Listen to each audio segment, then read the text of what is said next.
Oke, sekarang kita membuat bagian tote bag atau tas.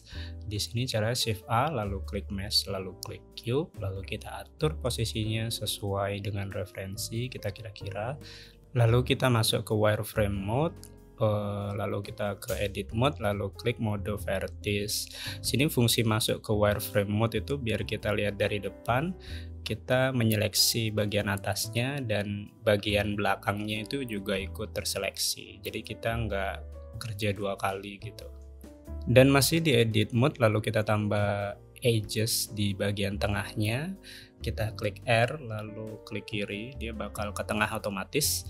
Lalu kita atur aja bagian lekukannya itu biar kelihatan kayak tasnya ketekuk.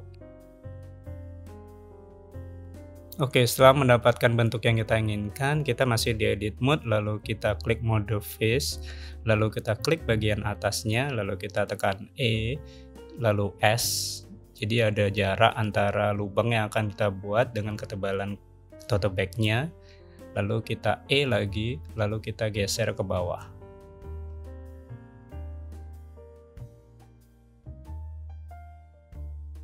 Di sini saya mau memperbaiki bagian bawah tasnya, yaitu saya masuk ke edit mode, lalu pilih vertex bagian bawah, lalu kita scale sesuai sumbu Y, jadi di bagian bawahnya itu agak besar.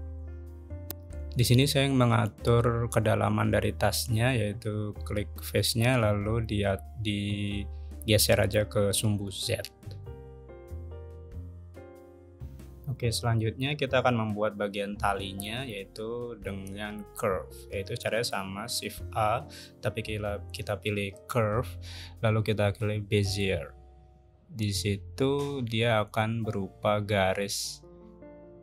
Di sini saya merubah sudut pandang dari depan, yaitu dengan menekan tombol 1 di numpad, lalu kita putar 90 derajat sumbu X curve yang udah kita buat biar kelihatan. Nah, cara untuk membuat lengkungannya, di sini kita harus masuk ke edit mode dari curve tersebut, lalu kita atur titik-titiknya atau vertexnya sesuai dengan yang kita inginkan.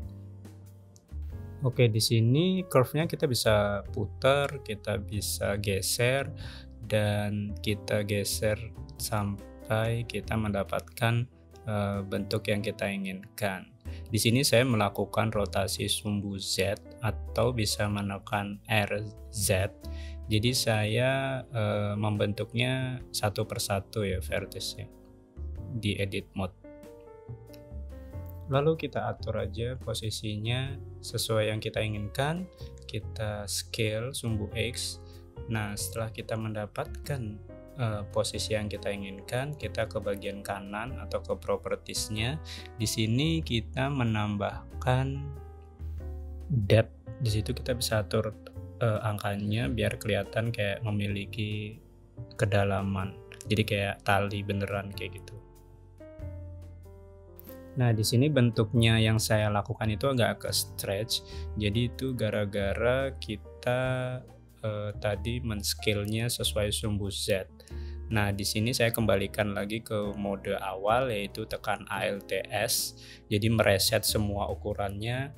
Dan selanjutnya kita mengatur posisinya itu di edit mode ya, biar dia nggak kelihatan gepeng atau ke stretch. Di sini kita atur bagian yang satu aja, karena kita akan menambahkan mirror modifier. Tapi sebelum itu saya ingin mengekstrud bagian vertexnya ke dalam tasnya biar kelihatan nyatu seperti contoh. Jadi kita klik satu vertex, kita tekan E atau extrude, lalu kita geser ke dalam tasnya, lalu kita bisa atur garis-garis kecil atau titik-titik di sebelah vertex yang kita klik itu untuk mengatur lengkungan-lengkungannya.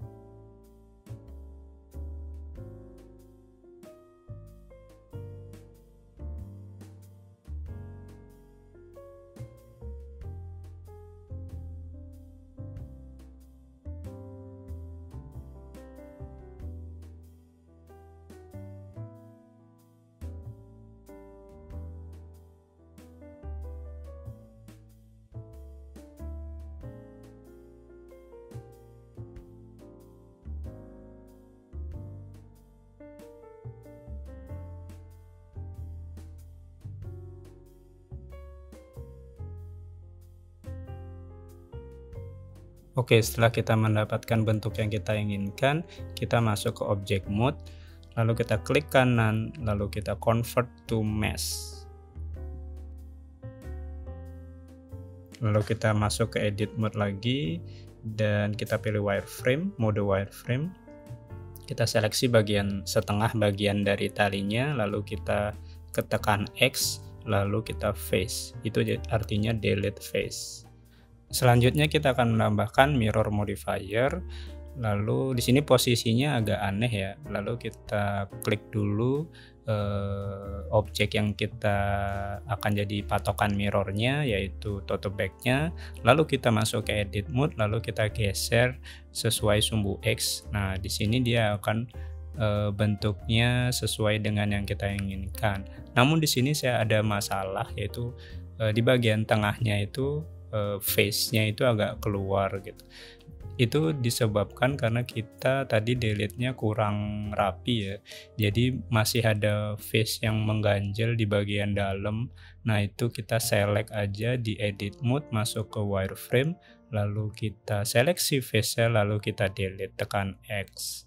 Dan hasilnya kurang lebih seperti ini.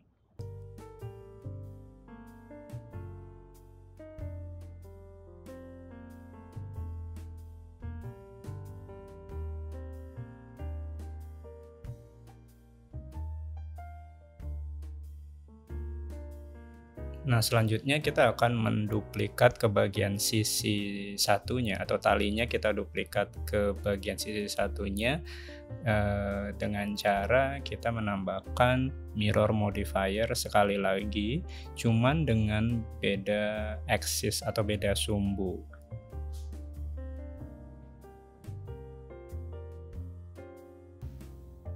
Oke, setelah posisinya sesuai seperti biasa, kita select semua objeknya, lalu kita masukkan di satu collection.